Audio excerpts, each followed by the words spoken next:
Yo, so YouTube, welcome back for another video. I said this too fast. What's up, YouTube? Welcome back for another video.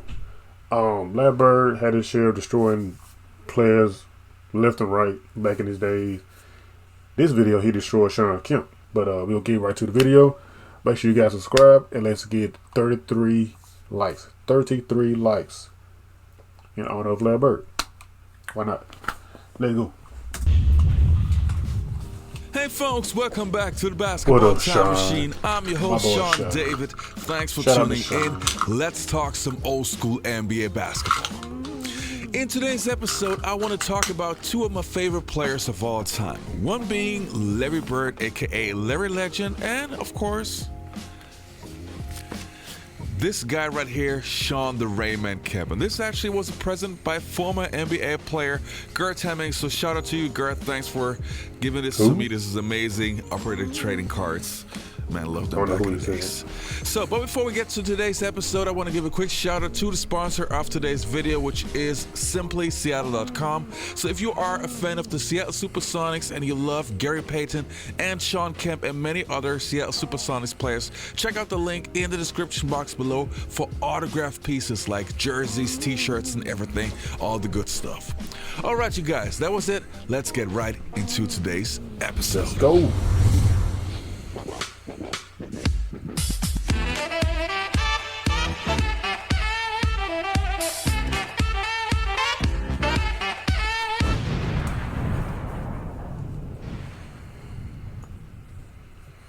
First question we ask everybody who come on the show is, when you first made it to the NBA, who was the first person to bust your ass? Man, I'm gonna keep this real with y'all, man. My ass got busted real early, man. I came into the league, man. I was 19. You know how some of the vets, man, they play you to the T, man. I got played down in Boston one night. We was playing Boston Celtics. So the great Larry Bird, I didn't really know much of, I'm from Indiana, Larry's from Indiana. I knew about the history of Larry, but I didn't realize how he really got down. You learned that day. So, how do we start this episode? Well, I would say let me take you back to the late 1980s. This is exactly where this story begins. It is the year 1988. A young player that goes by the name of Shawn Kemp is playing high school ball for Concord High. Not even in college, many basketball fans heard of this new phenomenon that is supposed to jump out of the building with the athletic ability of a Michael Jordan and a Dominique Wilkins, but with the handles of a guard. A player that could not only run the floor, but also grab a rebound and go coast to coast.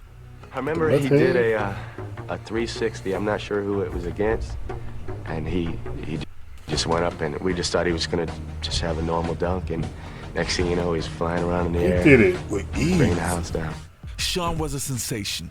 During his senior year, Kemp signed a national letter of intent to play basketball at the University of Kentucky. Kemp failed to score the minimum of 700 on his SATs. That's why he went straight in the year 1989, to the Shawn NBA. Kemp signed up for the NBA draft and was selected with the 17th pick by the Seattle Supersonics.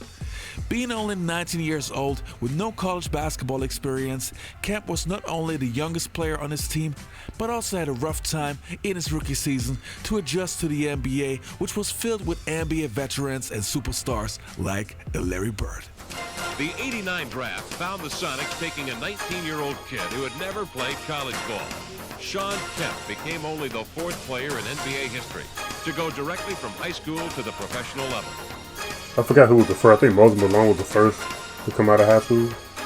Correct me if I'm wrong. Shawn was adjusting to playing in the NBA, Larry Bird and the Boston Celtics were having a hard time themselves. Only a few years earlier, the Celtics were the most dominant team in the Eastern Conference. But now in the year 1989, it seemed that the bad boy Pistons have snatched that title from the Celtics. Larry Bird, who in the mid-1980s was considered by many to be the best player in the NBA, could not perform as he used to due to many injuries and his body literally breaking down. In the 1988 season, Larry could only play 6 games before finally giving in and getting surgery, much to the relief of his teammates. It was obvious that not only were Larry Bird's ankles hurting, but also his game. Although averaging 21 points, he had just one offensive rebound and had yet to attempt a three-point shot. All the pounding and all the playing I've done over the past 10 years have caused a lot of my problems. There's no question about that. I think that I got a lot of years left in me. He was hurting us both ways out there because he couldn't move the way he wanted to move, and so it's better to have the surgery and get it over with and come back healthy. In the 1989-1990 season, Bird was back on the court and ready to show everyone that he could still perform on the highest level, and especially against the young up-and-coming stars, such as Shawn Kemp. You know, I'm from Indiana. Larry's from Indiana. I knew about the history of Larry, but I didn't realize how he really got down.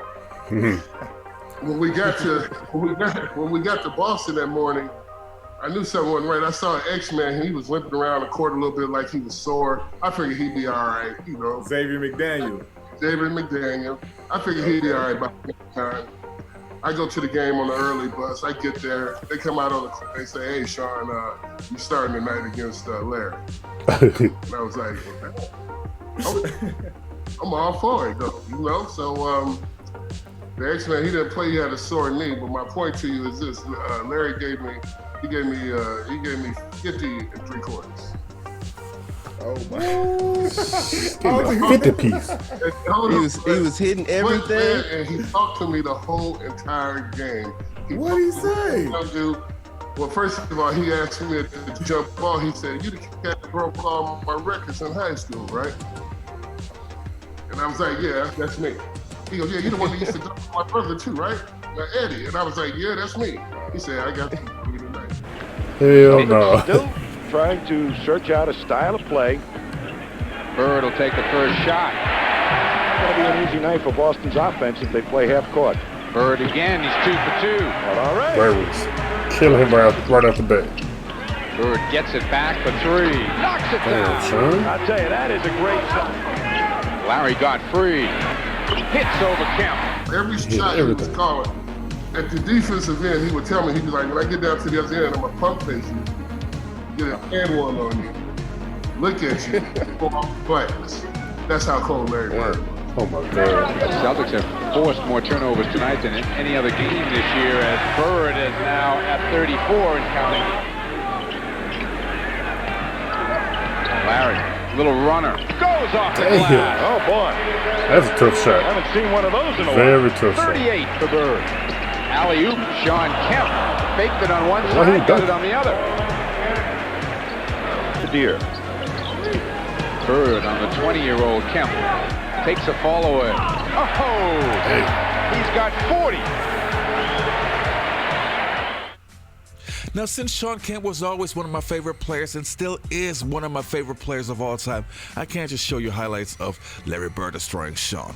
Because only 1 year later, Shawn Kemp sort of had his little revenge on Larry Bird. The first year that I played against Larry Bird, he scored 40 points on me in 3/4. It bothered me so bad that I actually took a picture of him and put it in my bathroom. No way. And every morning I would get up just to look at him. So I told the team, I said, well, I'm going to give him back what he did to me. Lewis threw it away in traffic. Kemp gets it. Hey! Some daylight. Can't make it work. Cage is there with loose ball. He missed it, but it's tapped in by Shawn Kemp. And wants a foul, but it's brought up the other end by Nate McMillan to Dana Barros. Shaw stumbled momentarily into Shawn Kemp, and he puts in the reverse jam. Dana Barros. Dana Barros. Although he's not that good at He's a pretty good player, but mainly a good shooter. 6 straight for the Celtics as McHale looked like a whooping crane, delivering the ball into the basket. And one. And back the other way, Olden Colonies. I believe. Oh, it was Shawn. Came up short. Kemp got his own rebound. He's in traffic and converts the shot. He has expended a lot of energy in the second half. He's giving his Charles Barkley impression.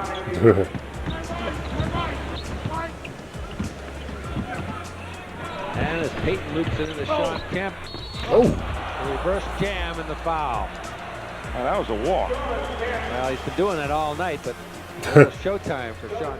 All right, you guys, that was it for today's episode. I hope you enjoyed the content. If so, please leave a like and also subscribe to the channel if you're new to the show. Got you, Shawn. Larry Bird in mind. Busted Shawn Kemp. But Shawn Kemp got him back, I guess. But Larry Bird, it's like so many players that he destroyed on the court. Like, I had to take a whole lot of different hands to use to count how many players he destroyed. That's crazy. That's crazy. But of course, Larry Bird just doing what Larry Bird does, man. You know, it's all right. Shawn Kemp, you know, he's still a great player. Shout out to Shawn. Shout out to Larry Bird. Make sure y'all subscribe if y'all new. Let me know what y'all like think about the video, and smash the like button. Smash the like button 33 times. We get 33 likes. Peace.